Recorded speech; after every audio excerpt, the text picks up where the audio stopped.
भगवत गीता की दृष्टि से कहें तो हम उसी परमात्मा के अंश हैं जिस परमात्मा की हम रोज प्रातः काल उठकर स्तुति करते हैं। पर इस द्रव्यमय जगत के अंदर आके हम इसके अंदर हमारी वासनाएं इस कदर खो जाती है कि हमें ईश्वर को ढूंढने के लिए भी किसी द्रव्य की आवश्यकता पड़ती है। कुछ नहीं तो कम से कम एक गुलाब का फूल ही लेके जाएंगे। जब तक वो नहीं रखो ना तब तक आपका मन ही नहीं करेगा कि हाँ हम भगवान के पास होके आए। द्रव्य में रहते रहते रहते रहते हमारे संस्कार इस कदर खराब हो गए कि हम स्वयं को भूल गए। यदि भगवत गीता के आश्रय से देखें, भगवत गीता तो यही कहती है कि हम उसी परमात्मा के अंश हैं, मतलब वही परमात्मा जिसकी हम रोज प्रातः काल उठकर पूजा करते हैं, वही परमात्मा आपके अंदर बैठकर मुस्कुराता है। पर जब आप इस भौतिक जगत से अपने आप को भूल जाओ तो इति संस्मृति संस्मृति श्रीमद् भागवत दशम कि कभी गोपी जनों को या माँ यशोदा को या नंद बाबा को अपने उस कन्हैया की याद आती है। ठीक उसी प्रकार उस परमात्मा को हमारी याद आती है या हमें हमारी अंतस्थ चेतना को उस परमात्मा की याद आती है। इस संसार के अंदर सब कोई जन्म लेकर आते हैं, ध्यान से समझिएगा।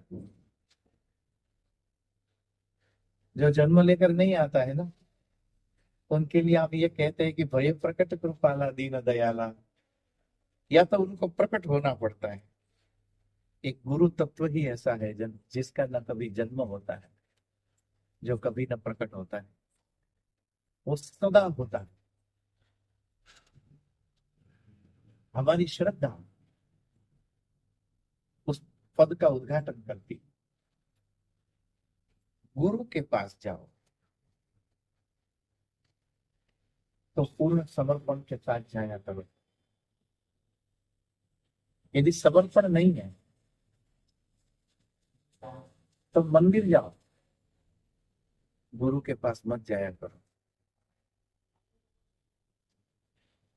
क्योंकि मंदिर में बैठे परमात्मा की तो आप प्रतिष्ठा करते हैं, गुरु के अंदर विराजमान परमात्मा स्वयं प्रतिष्ठित होता है। वो देखता है, वो सुनता है, वो महसूस करता है। जितनी देर के लिए हम गुरु की सानिध्य में हों, समर्पण भाव से अपने अपने गुरु के पास जाना चाहिए।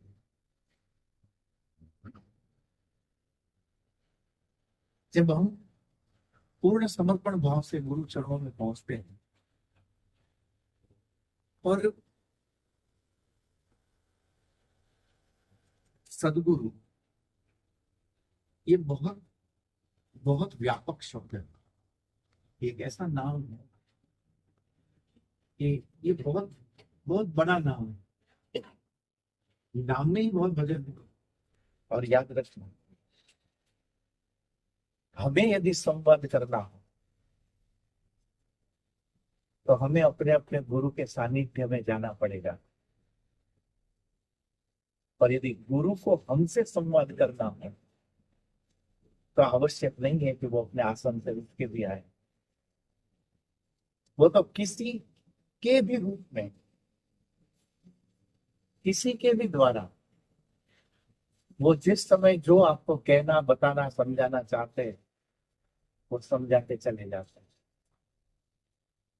तो गुरु के चरणों में जाए तो अहंकार शून्य होकर जाए, गुरु के चरणों में जाए तो उसकी व्यापकता का बोध रखते हुए जाए, क्योंकि वो बहुत बहुत व्यापक है, असीमित है।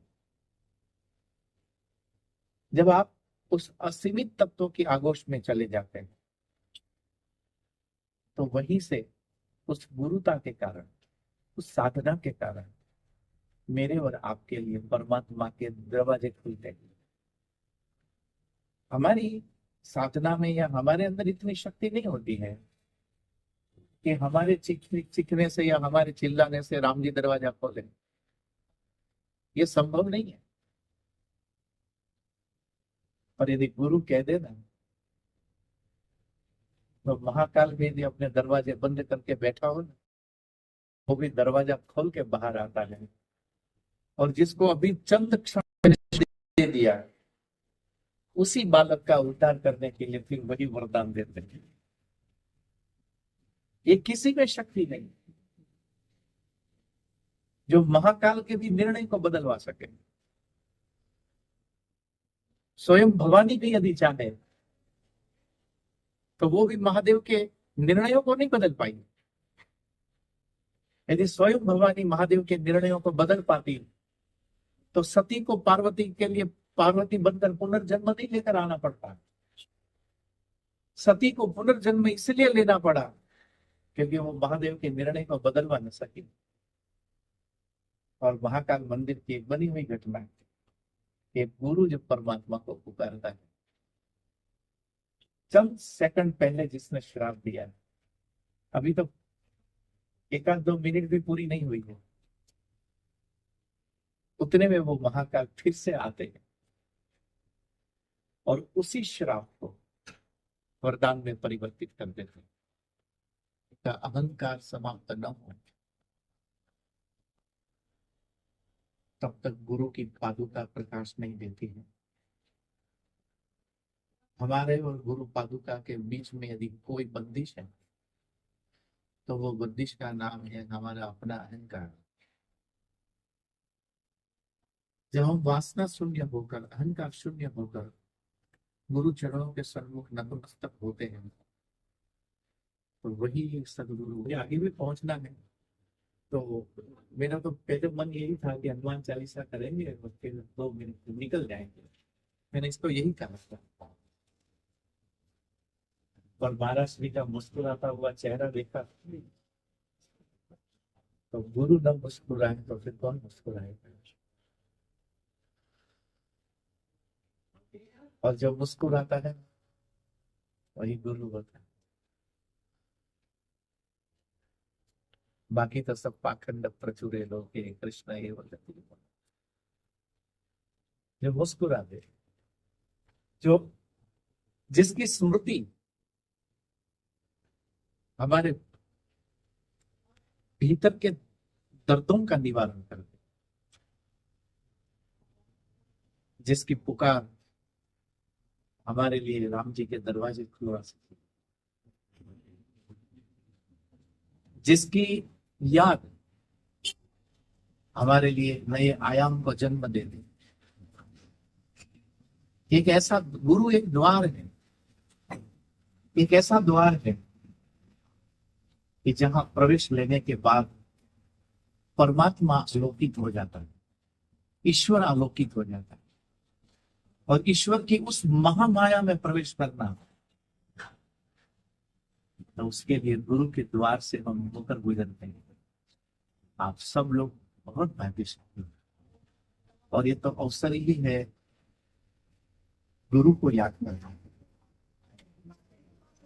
हर एक जो व्यक्ति अपने आप को शिष्य मानता है, हर एक शिष्य का कर्तव्य होना चाहिए कि वो चाहे कहीं पर भी हो, एक ही अवसर मिलता है शिष्य को परमात्मा के उस आलोक में प्रवेश करने का, और उस अवसर का नाम है गुरु पूर्णिमा।